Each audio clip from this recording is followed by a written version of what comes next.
وہ بہادر نہیں ہوتا.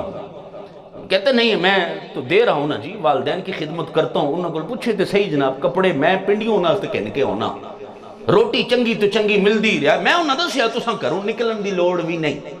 میں نے کہا تو غلط سمجھا ہے اس بات کو, غلط اس لیے کہ وہ تیرے سوالی نہیں ہیں, وہ تیرے سائل نہیں ہیں, وہ تیرے مالک ہیں. اور یہ بتایا ہے میرے محبوب کریم نے.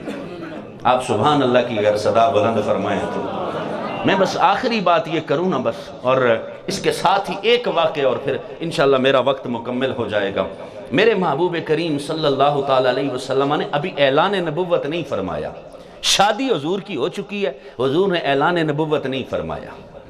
اعلان 25 سال ظاہراً عمر مبارک جب حضور کا عقد نکاح حضرت سیدہ خدیجہ الکبریٰ کے ساتھ ہوا. حضور مکے میں ہیں, ابھی ہجرت بھی نہیں ہے, اعلان نبوت بھی نہیں. حضور بیٹھے دوپہر کا کھانا کھا رہے ہیں, کھانا کھا رہے ہیں میرے محبوب کریم. دروازے پہ دستک ہوئی, سیدہ خدیجہ نے عرض کی حضور میں دروازے پہ دیکھ کے آتی ہوں. میرے آقا نے فرمایا نہیں خدیجہ تم بیٹھو, میں دیکھ کے آتا ہوں. حضور نے نالین بھی نہیں پہنے, جوتے مبارک بھی نہیں پہنے. میرے حضور آئے دروازے پر, جب حضور نے آ کر دروازے پر نہ دروازہ کھولا تو سامنے سیرت کی کتابوں میں ملتا ہے ایک خاتون ادیڑ عمر کی ہے, بوڑھی خاتون ہے, ہونٹ لٹکے ہوئے ہیں, چہرے کے اوپر گرد پڑی ہوئی ہے, مٹی سارے سر کے بال جو ہے وہ گرد سے لپے ہوئے ہیں, پھٹا پرانا لباس پہنا ہے. اور میرے حضور کے چہرے کی طرف دیکھ کر کہتی ہے محمد صلی اللہ علیہ وسلم آپ نے مجھے پہچانا؟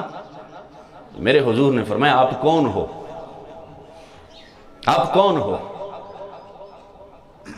کہنے لگی آپ نے مجھے نہیں پہچانا. حضور نے فرمایا یہ حالت کیا بنا رکھی ہے, مجھے نہیں پتا آپ کون ہیں. کہا یاد کرو آج سے 25 سال پہلے آپ ایک علاقے میں گئے تھے جس کو بنو سعد کہا جاتا ہے, وہاں پر تجھے اپنے سینے سے لگا کے دودھ پلانے والی ایک عورت تھی جس کو حلیمہ کہا جاتا تھا. میں وہی حلیمہ ہوں. جب اس نے کہا نا میں حلیمہ ہوں, میرے محبوب کی آنکھیں بھر آئی. کہا اماں اس حال میں, اماں اس حال میں آج یہاں آئی ہو, کیا حالت بنا دی ہے؟ کہا بیٹا یہ تو کچھ بھی نہیں ہے, تیری بہن شیمہ کھانے کے لقمے کے لیے ترس گئی ہے, تیرا بھائی عبداللہ دودھ کے ایک ایک گھونٹ کے لیے ترس گیا ہے, تو آیا تھا تو باہر آئی تھی, واپس ہو گیا ہے تو یوں لگتا ہے جیسے رزق ہم سے روٹ گیا ہے. میرے حضور نے فرمایا اندر آ جاؤ, اندر آ جاؤ. سیرت نگار کہتے اس مائی نے نا ہاتھ جوڑے, اس نے کہا محمد میں آج ماں بن کے نہیں, آج میں بیکاری بن کے آئی ہوں, کچھ دے دے میرے بچے بھوکے مر رہے ہیں. میرے حضور نے ہاتھ پکڑ کے نا نیچے کیے اور حضور نے فرمایا مائیں اپنے بچوں کے ہاں کبھی بیکاری سائل بن کر نہیں جاتی ہیں, وہ ہمیشہ مالک بن کے جایا کرتی ہیں. حضور نے ہاتھ پکڑا, اندر لے گئے, اپنی کملی مبارک جو حضور کی چادر مبارک تھی حضور نے بچھائی اور کہا یہاں بیٹھو, اور ساتھ میں اعلان کیا کہ خدیجہ دیکھ آج محمد کو پالنے والی ماں آئی ہے, دیکھ کون آیا ہے. حضرت خدیجہ کا حضور یہ آپ کی ماں نہیں, یہ میری بھی ماں ہے. کہنے لگی اگر مجھے اجازت دے تو میں واپس جاؤں. میرے حضور نے فرمایا اماں نہ اماں نہیں, آپ واپس نہیں, آپ یہاں رہیں, میں اپنے ہاتھوں سے آپ کی خدمت کروں گا. یہ تعلیم تھی نا, تعلیم تھی میرے محبوب کریم کی, تعلیم تھی اس امت کے لیے. کہا میں خدمت کروں, کہا اگر مجھے, کہا کچھ دن تو رک جاؤ. کہا ٹھیک ہے میں کچھ دن رکتی ہوں. میرے حضور نے حضرت خدیجہ کو بلایا, مائیں بہنیں بھی سن رہی ہیں, خدیجہ کو بلایا اور کہا خدیجہ میری ماں کے لیے کھانا پکائے گی تو, لیکن کھلانا تو نہیں, محمد اپنے ہاتھ سے اپنی ماں کو کھانا کھلائے گا. میرے حضور کھانا کھلاتے, ایک دن 2 دن تقریباً ہفتہ گزر گیا. ایک دن حضرت حلیمہ سعدیہ آ کر عرض کرتی ہیں بیٹا بڑے دن ہو گئے, اجازت ہو تو میں اب چلی جاؤں,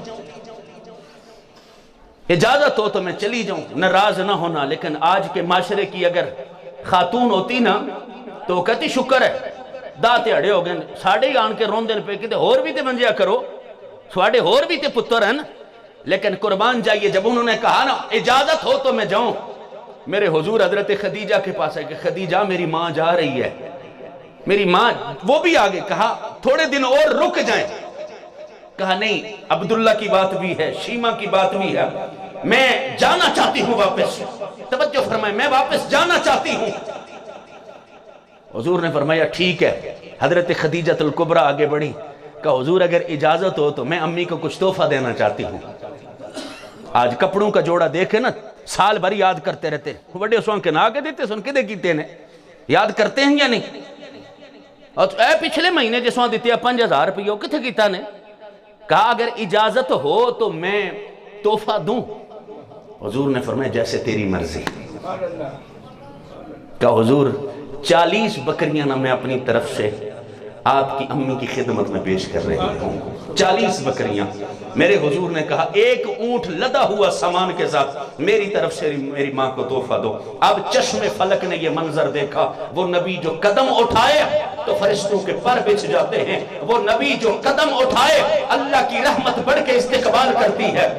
میرے حضور نے سامان ان کا کندھے پہ اٹھایا ہوا ہے. محسوس کیجئے گا ذرا، کندھے پہ اٹھایا ہوا ہے. آج اگر تو 4 جماعتیں پڑ جائے، کاٹن کا سفید سوٹ پہنا ہوا ہے، تو کہتا اماں کے لیے سامان ہو کو اور چاہ آن سی نکے کسی آنکھو او ملے چو کو بندہ ساتھ کے نو گیا نا چاہ ہن میں اماں اور نال چاہ کے چنگا لگ ساں ٹردا. حضور نے خود اٹھایا ہوا سامان.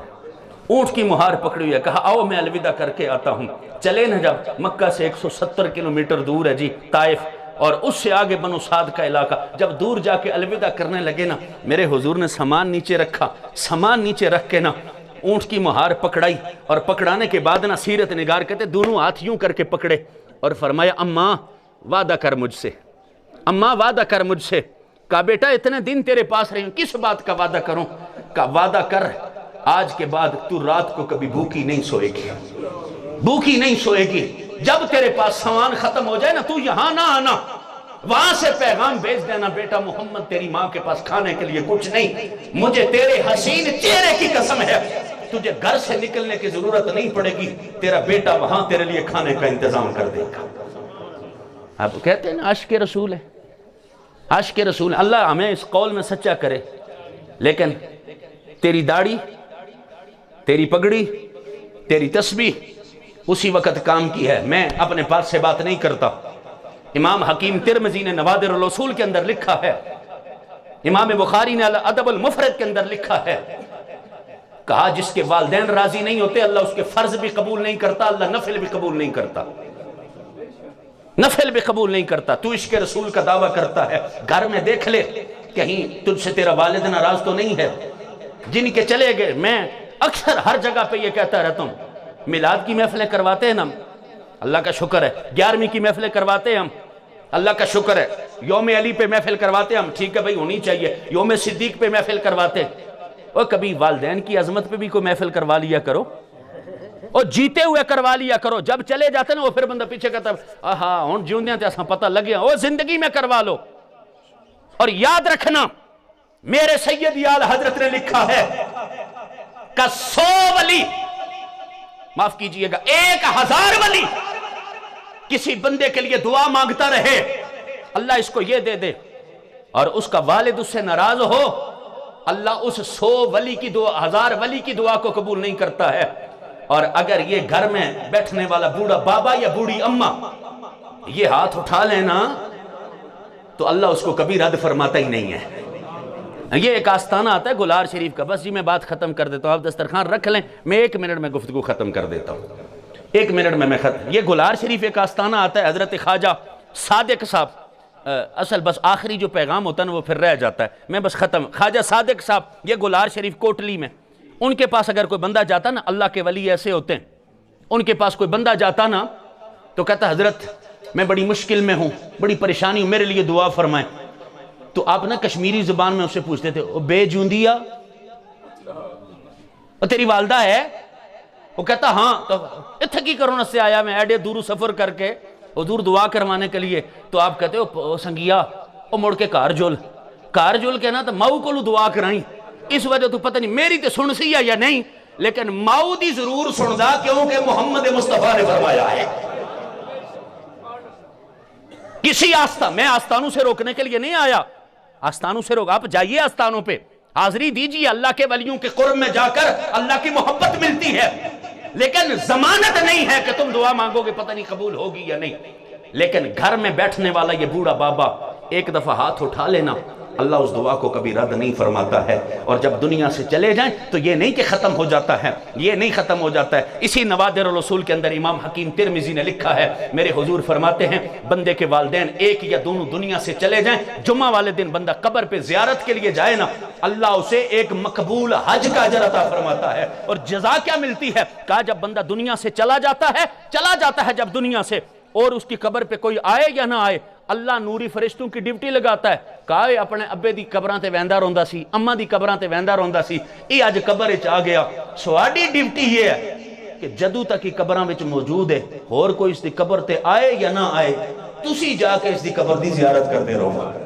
اب جس کی قبر پہ نوری فرشتے آ رہے ہوں، اساں کو دعا منگے یا نہ منگے، اور میرا یقین یہ ہے کہ محمد سے وفاتوں نے تو ہم تیرے ہیں، یہ جہاں چیز ہے کیا لوح و قلم تیرے ہیں۔ نعت خان یہ نہیں ہے کوئی بہت بڑی بکنگ کر کے آنے والا وہی نعت خان ہوتا ہے۔ ہمارے صوفی امیر افضل صاحب بھی جہاں پر دیکھیں نا جنازہ، اور کچھ بھی نہ، میں نے 2-3 دفعہ جنازے کے اوپر کلمہ شریف پڑھتے ہوئے دیکھا، ان کو پڑھتے تھے وہ کلمہ شریف، سبحان اللہ۔ تو اسی سے احباب یہی ہوتا ہے جو دیکھیں نا، یہ ابھی بھی جب آپ نوٹ پھینک رہے تھے تو میرا دھیان ادھر ادھر جا رہا تھا، مادیت والے لوگ ہیں ہم، لیکن بے لوث ہو کر نا اصل میں نعت وہی ہے، اصل میں نعت وہی ہے جو محبت مصطفیٰ میں پڑھی جائے۔